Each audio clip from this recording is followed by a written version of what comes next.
नमस्कार दोस्तों, crime story channel पर मैं राजेश आपका स्वागत करता हूं। दोस्तों, आज मैं आपको अपराध की जिस वारदात के बारे में बताने जा रहा हूं, वो वारदात बल्लभगढ़ हरियाणा में हुई थी। तो चलिए दोस्तों, इस वारदात के बारे में हम लोग विस्तार से जानते हैं। अग्रवाल कॉलेज से बीकॉम फाइनल ईयर की 21 साल की छात्रा निकिता तोमर को दो नौजवान तौसीफ और रेहान ने दिन दहाड़े पिस्तौल से शूट करके जान से मार डाला। ये कॉलेज बल्लभगढ़ के नाहर सिंह मेट्रो स्टेशन से महज 1 किलोमीटर की दूरी पर है। ये वारदात तब हुई जब निकिता अपना बीकॉम फाइनल ईयर का एग्जाम देकर घर लौट रही थी। आरोपियों ने उसे कॉलेज के बाहर ही घेर लिया। कुछ देर चली जोर जबरदस्ती और किडनैप करने की नाकाम कोशिश के बाद आरोपी ने देसी तमंचे से 2 फुट की दूरी से निकिता के माथे पर गोली मार दी। गोली लगने के तुरंत बाद घायल निकिता को बल्लभगढ़ के मानवता अस्पताल में ले जाया गया, जहां डॉक्टरों ने उसे मृत घोषित कर दिया। इस घटना के बाद सिर्फ बल्लभगढ़ में ही नहीं बल्कि पूरे राज्य में सन्नाटा पसर चुका था और ये मामला एक बार फिर पूरे देश में लाचार होती महिला सिक्योरिटी पर सवालिया निशान लगा गया था। हत्या का मुख्य आरोपी तौसीफ खानपुर इलाके से संबंध रखता है। यह इलाका मेवात जिले की नूह तहसील में पड़ता है। मेवात जिला भारत के कुल 739 राज्यों में से सबसे ज्यादा पिछड़े जिलों में आता है। यहाँ की ज्यादा आबादी अल्पसंख्यक समुदाय से है और यहाँ के वर्तमान विधायक आफ्ताब अहमद है, जो खुद आरोपी के खास रिश्ते में लगते हैं। कहा जाता है कि आरोपी परिवार के लोगों का राजनीतिक और सामाजिक तौर पर खास दबदबा है। वहीं इस हत्याकांड में मारी गई निकिता तोमर का घर अपना घर सोसाइटी में था। ये सोसाइटी बल्लभगढ़ के सेक्टर 52 के पास सुहाना रोड पर बनी है। इस इलाके के भीतर कई निजी अपार्टमेंट्स है, जो पूरी तरह से लोगों के रहने के लिए बनाए गए हैं। इस वारदात के सामने आने के बाद पता चला कि आरोपी और पीड़िता एक दूसरे को पहले से जानते थे। दोनों ने एक ही स्कूल में पढ़ाई की थी। तौसीफ स्कूल समय से ही कथित तौर पर पीड़िता को परेशान करता रहता था। निकिता और आरोपी तौसीफ दोनों की स्कूली पढ़ाई बल्लभगढ़ में सुहाना रोड पर बने एक प्राइवेट रावल स्कूल में हुई थी।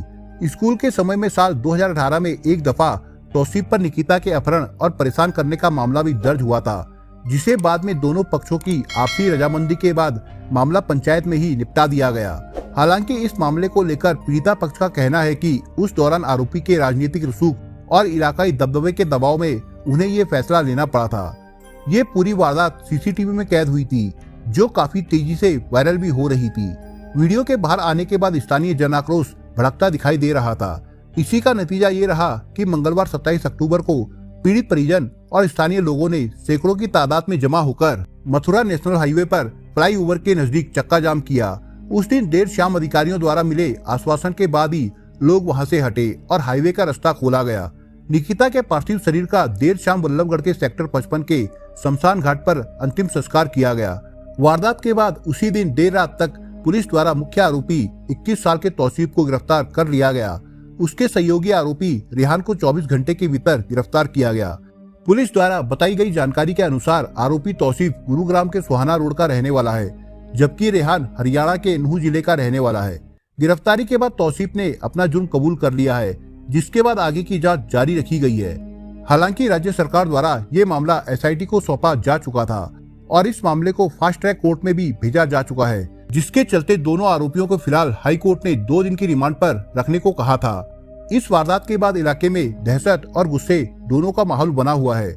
मेट्रो स्टेशन से बाहर निकलते ही लोगों के बीच दबी दबी जुबान में इस मामले को लेकर बातें होने लगी थी। जहां एक तरफ इस मामले से दहशत का माहौल पनपा, वहीं दूसरी तरफ लोगों में इसे लेकर गुस्सा भी देखने को मिला था। काफी तादाद में लोगों ने बल्लभगढ़ नेशनल हाईवे को पूरे दिन जाम करके रखा था। कांग्रेस व भाजपा के कई स्थानीय नेता इसमें शामिल हुए थे। मौजूदा हरियाणा के कैबिनेट मंत्री मूलचंद शर्मा भी थे, पर उन्हें भी नाराज प्रदर्शनकारियों ने वहां से जाने को कह दिया। इन्हीं के बीच पीड़ित परिजन दोषियों को तुरंत फांसी दिए जाने या एनकाउंटर की बात कह रहे थे। धरने पर बैठी निकिता की मां से जब पूछा गया कि उनकी सरकार से क्या मांग है, तो उनका साफ कहना है, जैसे उन लोगों ने मेरी बेटी को गोली मारी है, पुलिस वाले भी वैसे ही उनका एनकाउंटर करे। मैं बेटी को अग्नि तब दूंगी जब उनका एनकाउंटर हो जाएगा। निकिता के भाई ने कहा, 2018 में पहले भी आरोपी तौसीफ के खिलाफ हमने शिकायत दर्ज करवाई थी। उस समय मामला निकिता के अपहरण का था। पुलिस ने उस समय आरोपियों को गिरफ्तार कर लिया था, लेकिन उसके बाद दोनों पक्षों का पंचायत में समझौता हो गया। हमने केस वापस ले लिया था। 2 अगस्त 2018 को पीड़ित परिजन द्वारा आरोपी के खिलाफ पुलिस में पहले भी शिकायत दर्ज की गई थी। जिसमें निकिता को आरोपी द्वारा लगातार परेशान किए जाने और लड़की के लापता होने की बात आई थी। कुछ ही समय में पुलिस ने लड़की को छुड़वा लिया था। हालांकि अब निकिता की हत्या के बाद पीड़ित परिजन ने आरोपियों पर यह आरोप भी लगाया है कि निकिता की हत्या लव जिहाद और धर्म बदलने को नकारने के चलते की गई है। निकिता के मामा अदल सिंह ने कहा कि ये लव जिहाद है, वो लड़की से जबरदस्ती शादी कर रहा था। इस मामले पर Faridabad police commissioner OP Singh ने आधिकारिक तौर पर जो बयान दिया उसमें कहा, इस मामले को लेकर हम काफी संजीदा है। एक युवती के साथ घिनौना अपराध हुआ है, जिस कारण इसे क्राइम ब्रांच को ट्रांसफर कर दिया गया है। इसके ऊपर एक SIT बनाया है और एक राज्य पद अधिकारी इसकी जांच करेंगे, जिसमें तमाम सबूतों को जमा कर, जिसमें वीडियो फुटेज, चश्मदीद गवाह, डिजिटल व फॉरेंसिक सबूतों को जमा करके केस बनाया जाएगा। फिलहाल इस मामले को लेकर आरोपी पक्ष की तरफ से मिली जानकारी के मुताबिक जो बात सामने आई वो ये कि उसने निकिता तोमर की हत्या बदला लेने के मकसद से की थी, जिसमें पुलिस जांच के दौरान आरोपी ने बताया कि उसने बदला इसलिए लिया क्योंकि 2018 की घटना के बाद वो अपनी पढ़ाई नहीं कर पाया था और निकिता किसी और से शादी करने जा रही थी। आरोपियों के खिलाफ 302, 34 और 25 के तहत मामला दर्ज किया गया है। हालांकि पीड़िता परिजन FIR में कुछ बातें शामिल करने की बात कह रहे थे, जिनमें लव जिहाद का पहलू जुड़वाना शामिल था। इस हत्याकांड के आरोपी तौसीफ के दादा कबीर अहमद 2 बार विधायक रह चुके हैं। दादा के भाई खुर्शीद हरियाणा से गृह मंत्री भी रह चुके हैं। वहीं चचेरा भाई भी विधायक रहे हैं। साथ ही हुड्डा सरकार में परिवहन मंत्री भी रहे हैं। चाचा जावेद अहमद ने इस साल भाजपा से चुनाव लड़ा था, पर वे हार गए थे। जहां एक तरफ कांग्रेस पार्टी के आरोपी के परिवार से राजनीतिक संबंध के चलते वो रडार पर है, वहीं भाजपा राज में बढ़ते गुंडाराज और खराब होती कानून व्यवस्था से भी लोग खासा नाराज है। मुख्यमंत्री ने इस मसले पर परिवार को इंसाफ दिलाने का आश्वासन दिया।